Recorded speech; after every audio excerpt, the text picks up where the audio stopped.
They called it Outpost Solara, though no one remembered who named it. The desert stretched forever, a wasteland of wind, rust, and memory. The sun didn't rise here. It attacked. Private Liam Carter sat against a sandbag wall, polishing a rifle that hadn't been fired in weeks. 21 years old, Kansas-born. Before the uniform, he was a musician, small-town gigs, guitar, and dreams of sound.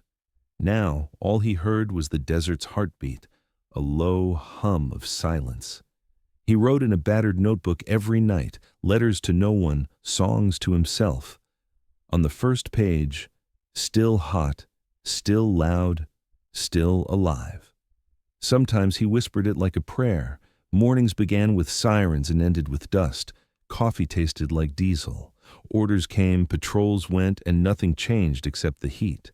The men joked to survive boredom.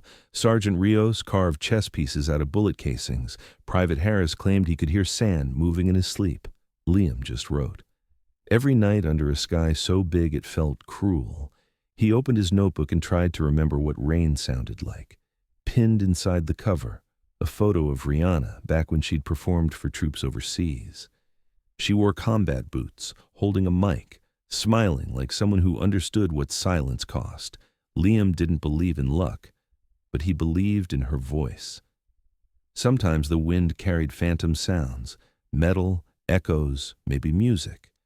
Once, Liam swore he heard a melody threading through the static. He closed his eyes. It was her, or maybe his memory pretending.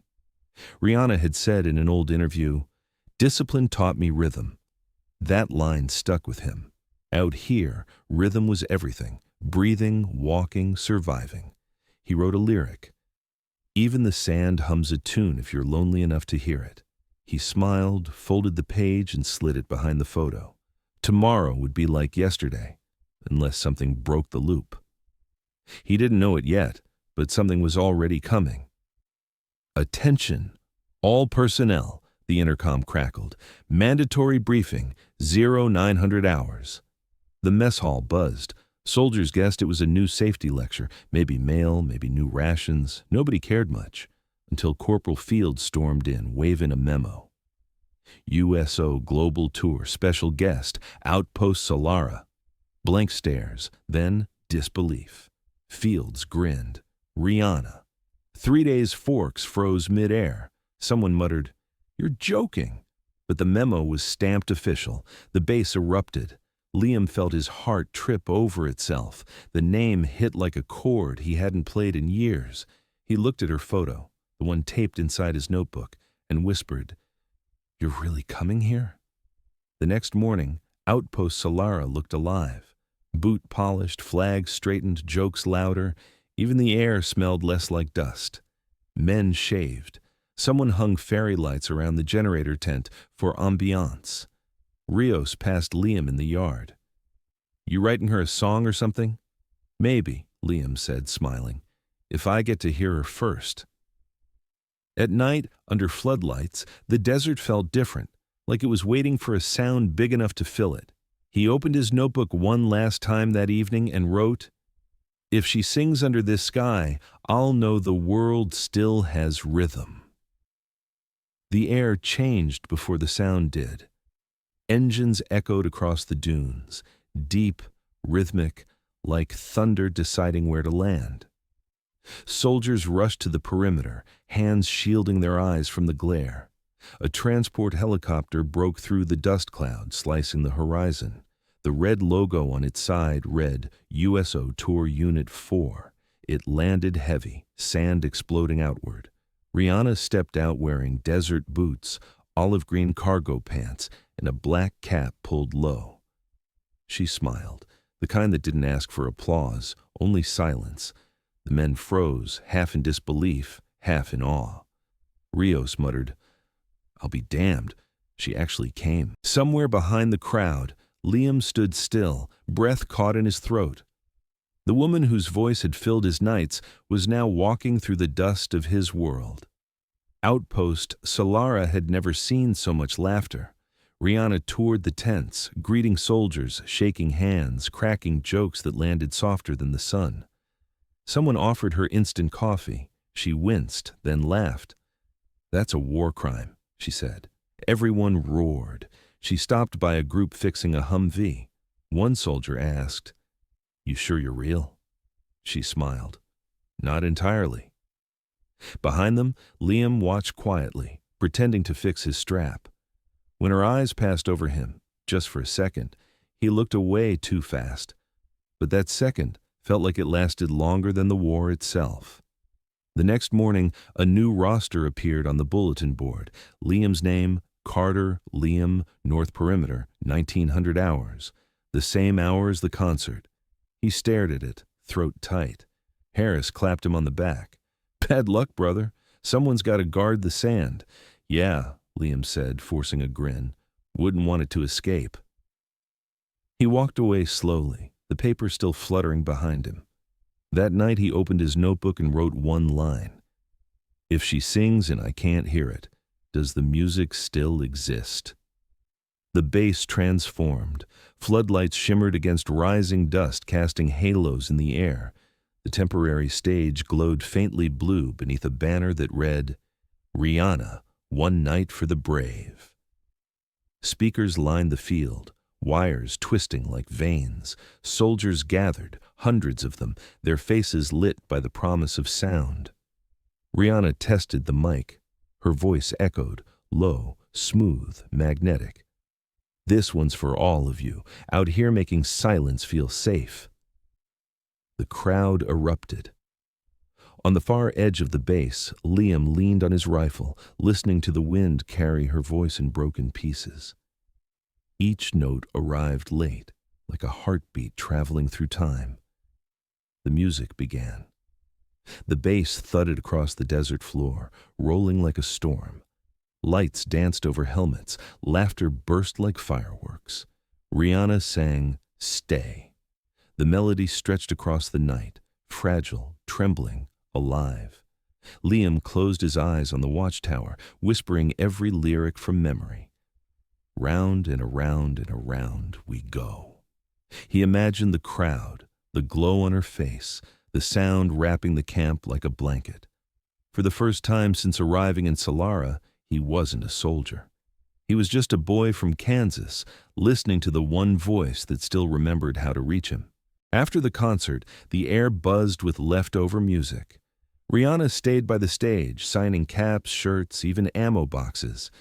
A group of soldiers pushed forward, holding a photo. "For a friend," one said.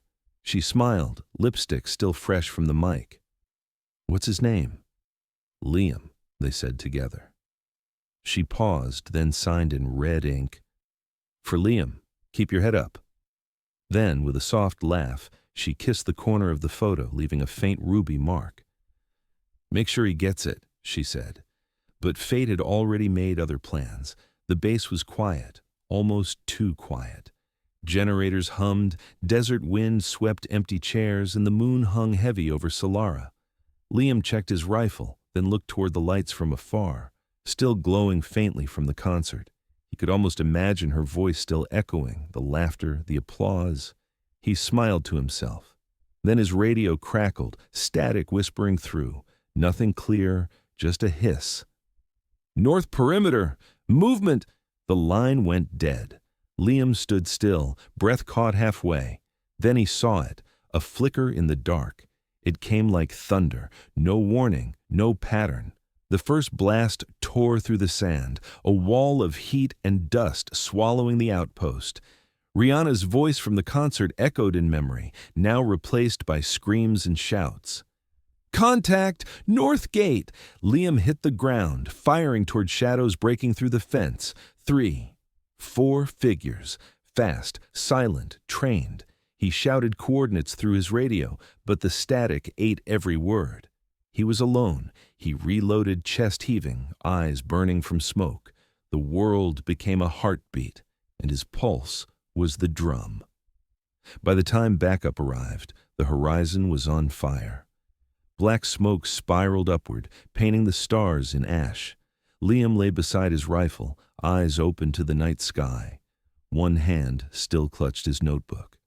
Inside, a single unfinished sentence read, If she ever sings again, tell her I heard it. The For Liam photo never reached him.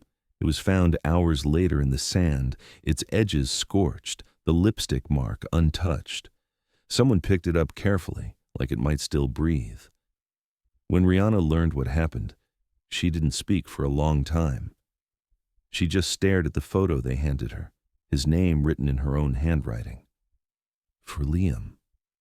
She kept it pressed to her chest, red mark faded, but still there. At the next concert, she stepped onto the stage, eyes glassy. She whispered, "This song is for one soldier who didn't make it home, but made the world remember." And then she sang. No fireworks, no lights, just a voice carried by the wind, all the way to where the desert met eternity. The bass was silent again. Not the calm kind, the heavy kind, the kind that seeps into your bones and doesn't leave. Days passed under the same sun that once shone on music and laughter. Now it glared down on twisted metal, bullet holes, and names on folded flags. A rescue convoy arrived 3 days after the attack. Reporters came too, their cameras searching for stories. But the soldiers didn't speak. They just looked toward the north perimeter, where the sand still carried traces of the fight. Rihanna's For Liam photo was retrieved from the debris, edges burned, lipstick mark untouched, the only color in a world gone gray. In a quiet corner of the base, Sergeant Rios found Liam's notebook. The pages were stiff from heat, half burned at the edges. Inside, one unfinished note caught his eye. "For whoever finds this, don't let the silence win." Rios sat there for a long time, thumb tracing the words. He tore the page carefully and slipped it inside the envelope with the photo. When the next supply chopper took off for the States, he handed it to the pilot. "Find her," he said. "Make sure this reaches her. No rank, no signature, just a promise between soldiers." A month later, the envelope arrived in Los Angeles. No sender, no explanation, just military postmarks and desert dust on the edges. Rihanna opened it slowly. Inside, the photo, the red kiss still bright, and Liam's half-burned note. She sat by her window for hours, the city lights blinking like distant stars. In every war, there are names we never hear, stories too small for headlines. But she couldn't shake this one. The next morning, she called her team. "We're going back," she said, "not for cameras." For them, 2 months later, the desert air shimmered again. But this time, it wasn't for a concert. A memorial stage stood where the blast had hit. Soldiers from every division gathered, their uniforms cleaned, their faces drawn. At the center stood a single display case. Inside, the For Liam photo, framed under glass with the lipstick mark still bright. Rihanna walked to the mic, voice low, steady. "There's a boy who never stopped believing in music, even when all he heard was silence." Then she sang. No instruments, no echo, just one voice breaking the wind. It wasn't for applause. It was a goodbye. Years later, travelers passing through the Solara outpost, now just ruins and sand, still spoke of one thing. When the wind blew right, they said you could hear faint music. A woman's voice, soft, unfading.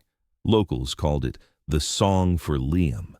Some said it was just wind over steel, but others swore they'd heard the words clear as day. Round and around we go. And somewhere far away, a framed photo still hung in a small desert museum. A red kiss, a name, and a message that never faded. For Liam.